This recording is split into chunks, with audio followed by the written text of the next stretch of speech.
ચાલો મિત્રો આપણે વાડી આવી ગયા છે. વરસાદ થઈ ગયો છે. વાડીએ બધું આવ્યા પાણી કેવું કેવું છે જોઈ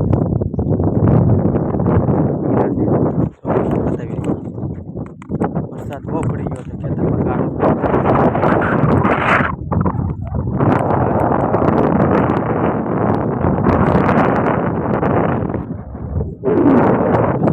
સારો જ છે. અમદાવાદમાં ઓછો છે મિત્રો. સૌરાષ્ટ્રમાં વરસાદ બહુ સારો સુરતમાં વાળ્યું છે મિત્રો. કપા આવડો જો મિત્રો આપણે પાયેલો કપા છે. બધા વાવણી કરી રહ્યા છે. આ વરસાદ થયો ને કેવું લાગ્યું છે કપા. હવે હમણાં 15-20 દી વરસાદ ન આવે તો તમારે આ છે ને મિત્રો કપા બહુ સરસ થાય.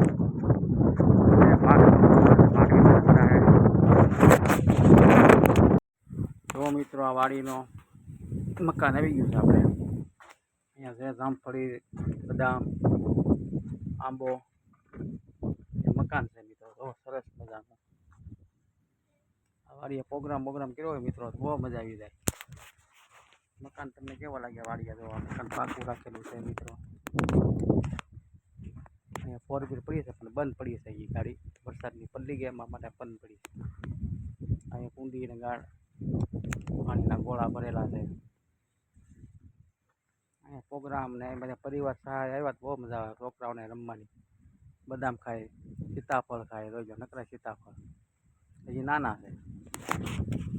થોડા મોટા થાય પછી પાકી જાય પછી સીતાફળ ખાવાની મજા.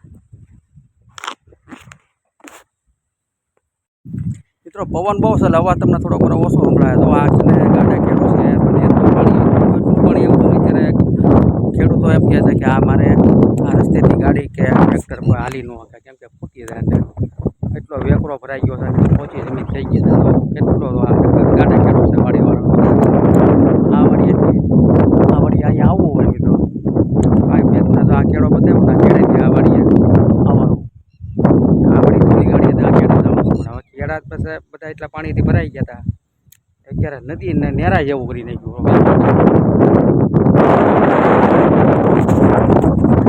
ભરાઈ ગયો કે ગાડા કે ટ્રેક્ટર કે કોઈ વસ્તુ હાલે બોલે કેમ કે બધું ફાય થાય બધી ગાડીઓ.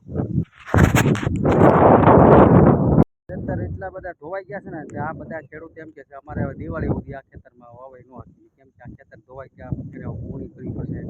નવે પછી રિપેરિંગ કરવા પડશે. પછી આ ખેતર વાડીમાં વાવેતર નવેસરથી થશે. બધી વાડીઓ ધોવાઈ ગઈ છે મિત્રો. બધી વાડી ધોવાઈ ગઈ. આ કોઈ નદી નથી કોઈ નેરું. તો આ છે ને એક વાડી છે. આ વાડી એટલી વરસાદની ધોવાઈ ગઈ છે વાત શું જો. આ ખેડૂત ભાઈઓને આપણે કઈ રીતના આને વાવેતર કરવું. હવે આને આ વરમાં ચોમાસાનો તો પાક લેવાનું તો નિષ્ફળ ગયું છે. હવે એ છે ને બધાને દિવાળીએ સાફ સૂફ કરશે અને ખેતરને નવેસરથી ખેડશે, નવેસરથી પુરાણ કરશે પછી આ બધી વસ્તુ વાડીએ વાવી શકશે. તો આ બધા ઠેફા તો ધોઈ નાખ્યું આખું. વરસાદ તો બધે આવો જ પડ્યો છે. ઘણા જમીન આવી થઈ ગઈ છે મિત્રો. આ વિડીયો પૂરેપૂરો આખો જોજો મિત્રો. તમારે જમીન કેવી છે, તમારા જમીનને તમારે નુકસાન કેવી છે એ મને થોડુંક કહેજો, કમેન્ટમાં લખજો. વિડીયોને શેર કરજો. આ ગાડા કેળો છે. અહીંથી વાડીએ બધી વાડીએ છે ને આવું હોય આ બધું વાડીએ બધે આ ગાડા કેળો. આ બધો વેકરો થઈ ગયો આ રસ્તામાં. એટલું પાણી આવ્યું છે. આ બધે અહીંયા સુધી પાણી હતું. આ તમને બતાવે થર બધાય. આ બધા ખેડૂતને અહીંયા આવવું હોય તો આ વાડીમાં વેકરામાંથી ગાડી ફાંય બધાની. આ જો કેળો છે વાડીનો. આ રસ્તો છે. આ વાડીએ તો ગાડું ને કંઈ ચડાવવું કેમ ચડાવવું જો. એટલે આપણે જો તમે વરસાદ કેવો પડ્યો છે ને કેવું પાણી આવ્યું છે એ મિત્રો તમે વિચારી લો. અહીંથી જવું હોય તો આ બધાની ગાડી બધા અહીંયા મૂકવી પડે રસ્તામાં. આવો રસ્તા બધા થઈ ગયા છે જો.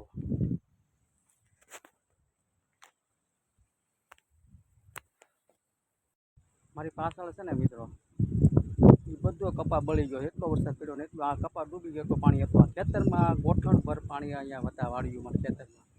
તો આ તમને બતાવું. બધો કપા વાવેલો હતો. ખેડૂતની મહેનત નિષ્ફળ ગઈ છે. નુકસાન નુકસાની થઈ છે હારા મારી. આમાં ઓછામાં ઓછું 1 થી 1.5 વીઘો આમાં નુકસાન છે આ ખેતરમાં. ને ઓલા બધા આગળ તમને જે આગળ કોરું બધાની ખેતર જ છે, કાંઈ છે નહીં. બધું વેકરો થઈ ગયો ખેતર આખું, ને અહીંયા ધોવાણ જ થઈ ગયું જમીનને આખી. જોઈ લો કેટલી નુકસાની થઈ ગઈ છે. થોડોક આગળ જતા કપા થોડો સારો થાય, ત્યાં થોડી ઊંચાણવાળી જમીન છે એટલે સારું છે. અહીંયા થોડો ઢાળ પડતો થતો. આ વાડીએ મારે જવું છે. તો આ રસ્તો આ કેળો છે વાડીનો. કોકને લાગે અહીંયા નેરું હાલ્યું છે, પણ નેરું નથી, આ કેળો છે. આ કેળો એટલો ધોવાઈ ગયો. આ રસ્તે જો હાલીને જઈ શકો. ઢાંટા ગાડી, ટ્રેક્ટર, કોઈ જાતનું વાહન એ ન હાલે. આગળ જતા મિત્રો છે ને થાંભલા પડી ગયા છે, એ રિપેરિંગ કરવા છે. પણ રિપેરિંગ કઈ રીતના કરવા, કોઈ જાતનું અહીંયા વાહન આવી શકે એમ નથી. એના માટે આ બધું થાંભલા જો આગળ તારે છે ને તમને દેખાડું છું હમણાં પડી ગયેલા. એ હવે જ્યારે હુકા છે વાહન અહીંયા હાલી શકશે તો એ છે ને એ પોલ બધા ઊભા થઈ શકશે.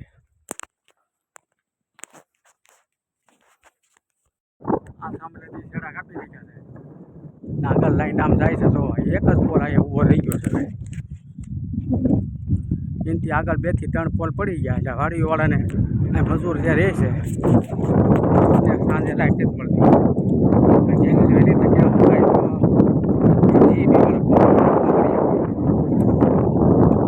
સમસ્યા બહુ અઘરી થઈ ગઈ છે મિત્રો. મને હા ચડી ગયો, સડા ચડ્યો ને એમાં એક જ પોલ ઊભો રહી ગયો છે. હવે આગળથી 2 થી 3 પોલ પડી ગયેલા બતાવું હમણાં તમને.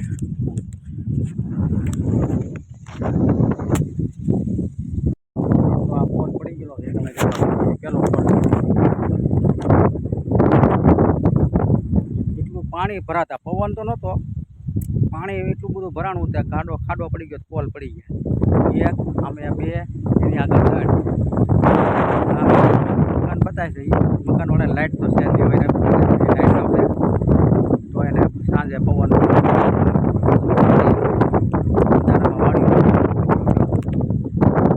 મિત્રો તમને કૂવો બતાવો. આ 200 ફૂટ ઊંડો કૂવો છે.